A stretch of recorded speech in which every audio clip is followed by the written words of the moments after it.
Berita menarik hari ini di Asoka.com, Rabu 29 Disember. Kes harian COVID-19 di Sabah meningkat lagi hari ini kepada sebanyak 192 kes baru, menunjukkan peningkatan 24 kes daripada 168 kes malam. Jurucakap Perkembangan Harian COVID-19 Sabah, Datuk Seri Masri Manjun berkata, 7 daerah mencatat kes 2 angka hari ini, iaitu Kota Kinabalu, Ranau, Tuaran, Penampang, Putatan, Kota Belud dan Beaufort. Katanya sebanyak 16 daerah lagi mencatat kes 1 angka, manakala 4 daerah mencatat sifar kes. Sementara itu, Parti Solidariti Tanah Airku STA mengajak bekas naib Presiden Parti Warisan Datuk Peter Anthony untuk menyertai parti berkenaan dalam usaha menyatukan masyarakat Kadazan Dusun dan Murut. Perkara itu dikemukakan Presidennya Datuk Dr. Jeffrey Kitingan selepas Peter yang juga Ahli Dewan Undangan Negeri melalap bersama Adun Limbahau Datuk Juel Nuatim mengumumkan keluar warisan semalam. Dalam satu kenyataan hari ini, Jeffrey yang juga Timbalan Ketua Menteri Sabah berkata pihaknya berhasrat untuk menjalin kerjasama dengan kedua-dua pemimpin KDM itu dan bergabung di bawah satu banner.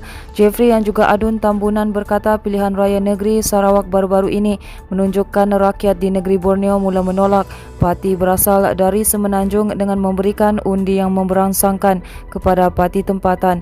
Peter dan Joel mengumumkan keluar warisan pada sidang media khas di lapangan terbang antarabangsa Kota Kinabalu semalam, selain menyatakan akan menubuhkan sebuah parti baharu yang memfokuskan kepada usaha membela masyarakat KDM di kawasan pedalaman sebagai landasan baharu politik mereka.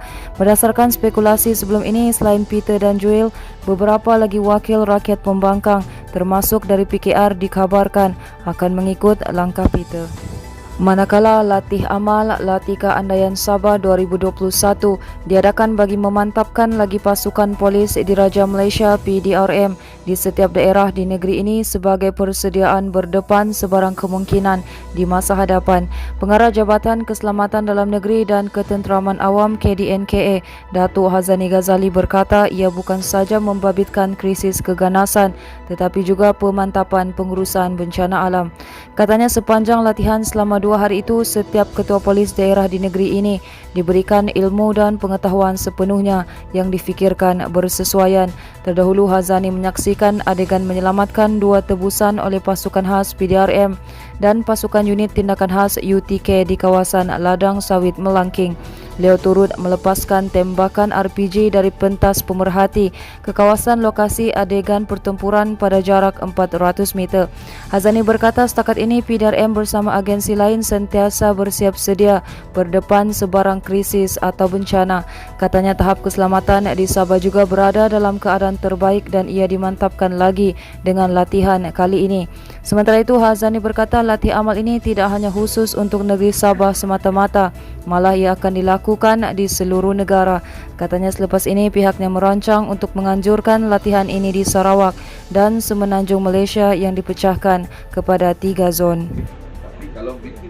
Berita seterusnya, sepasang suami isteri dihadapkan di Mahkamah Magistrate Kota Kinabalu hari ini atas dakwaan membunuh pembantu rumah mereka di sebuah kondominium antara 10 Disember hingga 13 Disember lalu. Kedua-dua tertuduh Muhammad Amri Yunus 40 dan isterinya Etika Siti Norashikin Muhammad Sulang 33 tahun berdepan pertuduhan tentatif mengikut Seksyen 302 Kanun Keseksaan yang memperuntukkan hukuman mati mandatori jika sabit kesalahan. Pertuduhan yang dibacakan di hadapan Magistrate Jessica Ombou Kekayun itu bagaimanapun tidak mengambil sebarang pengakuan daripada kedua-dua tertuduh manakala sebutan semula kes ditetapkan pada 10 Februari depan. Mengikut kertas pertuduhan, kedua-dua tertuduh didakwa membunuh pembantu rumah mereka Nur Afia Daeng Damin 28 tahun di rumah pasangan berkenaan di sebuah kondominium di Jalan Lintas Lido antara 10 hingga 13 Disember lalu. Tertuduh Muhammad Amri adalah seorang kontraktor, manakala isterinya Etika yang juga bekas finalis program MasterChef Malaysia 2012 adalah seorang jurutera. Muhammad Amri diwakili Peguam Ram Singh dan Kimberly Yee, manakala Etika pula diwakili Peguam Datuk Seri Rakbir Singh.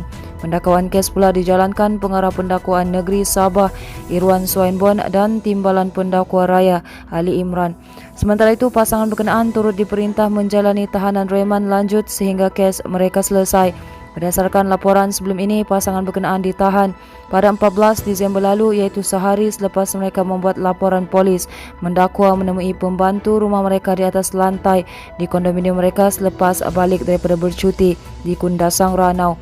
Mereka kemudian dibebaskan atas jaminan polis pada 21 Disember lalu.